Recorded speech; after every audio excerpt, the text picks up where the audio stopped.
Australia vs United States, USA, 2017, who would win? Military comparison. Back by popular demand is another military comparison. This time we are featuring two fairly new countries, nations that at one point in time were colonies of the United Kingdom. The USA gained its independence on July 4, 1776. Australia gained its independence on January 1, 1901, when the Brits passed legislation to give the 6 Australian colonies the right to govern themselves under the Commonwealth of Australia. Unlike the USA, the country sometimes called Down Under has not vied for world dominance, although it has enjoyed a fairly good standard of living and economic prosperity. The countries are certainly not enemies, unless you play Grand Theft Auto, which pits them head-to-head in a fictional conflict. How would they fare against each other if that were a reality? That's what we are going to find out today, in this episode of the Infographics Show, Australia versus the United States. Let's start with Australia. At around 2,969,907 square miles, 7.69 million square kilometers, the country is the 6th largest in the world. Much of it is uninhabited, as many of Australia's population live close to the coast on different sides of the country. If you look at population density maps, you will see just how much of Australia's 24,659,200 people are huddled into small chunks of the country. Australia's indigenous, Aboriginal people may have lived in the harsh environment of Central Oz, but for most Australians, much of their huge country is a no-man's land. Australia's nominal GDP for 2016 was $1.257 trillion, making it the 13th largest GDP in the world, just above Spain and just below Russia. GDP per capita is $49,927. Now let's turn to some USA basics. The USA is also a very large country at 3,797,000 square miles, 9.63 million square kilometers, although it's way more crowded than Australia. This makes it the 3rd largest country behind Canada and Russia, although it is also very similar in size to China. It has a population of 325,365,000. The U.S. GDP is $19.417 trillion, and $57,466 per capita. We could say the U.S. has the world's biggest economy, but many experts now say this is China. The International Monetary Fund, CIA Factbook, and World Bank all say China is number 1. An interesting article recently published by Pew Global explains that various countries around the world have a different opinion on who has the biggest GDP, with slightly more countries believing the USA is still the larger economy. One thing we know for sure is that the USA spends a lot more on its military than any other country in the world, and by a country mile, too. Its military is regarded as the strongest in the world, and it probably should be, with a $611 billion defense budget, which is about 3.3% of the GDP. That was for 2016, and sometimes the figure is stated as slightly less. For 2017, Donald Trump's budget for defense is around $587 billion, which is by far the biggest chunk of the USA's discretionary budget. More than a third of that goes to operations and maintenance, with just less than a quarter on military personnel. The most expensive program at the moment are those rather pricey F-35 Joint Strike Fighters.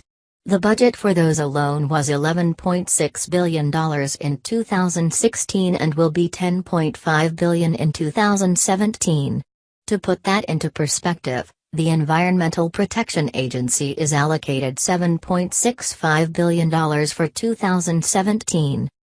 Australia doesn't spend much by comparison, but is still 12th on the list of the biggest defense spenders in the world. Some sources put Brazil ahead and some behind. For 2017 it will spend $24.1 billion. According to the Australian government, it's going to spend big over the next decade, with some military media stating that the country intends to become a lethal military force. The Ministry of Defense said recently that it has a commitment to security and stability around the globe as relations between various countries seem tenuous at the moment. Much of the money spent will go to the Navy, which is not surprising given the country's geographical location. It has also joined in the spending frenzy on the aforementioned F-35 Joint Strike Fighters. What do these two countries get for their money? In terms of feet on the ground, out of the USA's 325 million people, 1.3 million are active military personnel, and a further 811,000 act as reserve personnel. This is much larger than Australia's 61,000 active personnel and 21,000 reserves. Not surprisingly, the USA also has a lot more land equipment. In total, it has 5,884 tanks, 41,000 armored fighting vehicles, 1,934 self-propelled guns, 1,299 towed artillery, and 1,331 multiple launch rocket systems. Only China, and easily Russia, outgun the USA when it comes to tank strength. This also includes some of the most fierce land equipment ever, consisting of the mighty M1 Abrams tank, the world's best according to some pundits, the M109A6 Paladin self-propelled gun, and the tried and tested TOW anti-tank missile. Australia has just 59 tanks, 2,040 armoured fighting vehicles, 0 self-propelled artillery, 75 towed artillery, and 0 multiple launch rocket systems. It does have some good tanks, though, which in the past were the highly rated Leopard 1s, but they have been replaced with M1 Abrams, just in much smaller quality than that of the USA. Where the United States exceeds every country on the planet is with its Air Force.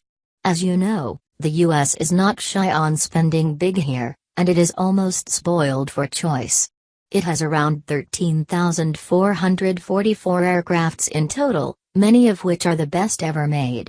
This includes scores of F-22A Raptors, F-16 Fighting Falcons, F-15E Strike Eagles and the expensive F-35A Lightning II. The U.S. also has a large fleet of the McDonnell Douglas CF-18 Hornets, some of which have been converted to F-18E Super Hornets. We already know Australia has spent on the F-35, but a rather startling piece of news emerged in September, and that was that its two brand new F-35s have a major problem. They don't work, according to Australian media. The USA has also had its fair share of problems trying to get these things combat-ready. Australian news reported that the planes will likely require many millions being sunk into reconstruction and upgrade before they are fully capable of fighting on the front line. The country has a total of 465 aircraft, just over 150 of which are fighter and attack aircraft.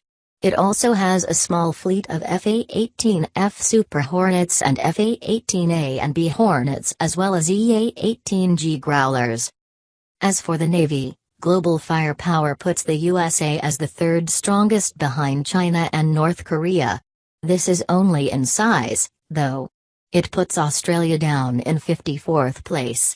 In total, the USA has 415 ships and Australia has 47 ships.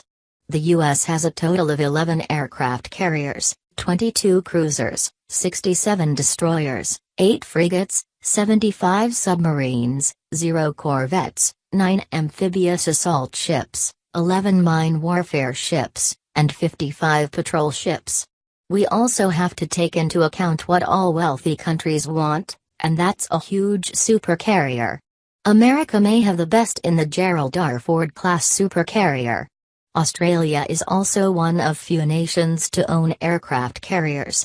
While they might not be the behemoths of the U.S. Navy, the almost new HMAS Canberra and the HMAS Adelaide are impressive beasts. The Aussies also own 11 frigates, 0 destroyers, 0 corvettes, 6 submarines, 13 patrol craft, and 6 mine warfare ships. Another thing, as you well know, the USA owns just less than half of all the world's 15,000 nuclear weapons. Australia doesn't have any and doesn't seem interested in developing them. It does, however, have aircraft that could deliver them. In conclusion, these two countries have been strong allies for a very long time. If anything did happen to break that bond, America is far too powerful for Australia. The only chance Australia would have is that harsh environment its people are used to living in. Maybe all those dangerous creatures that inhabit the country would get on side.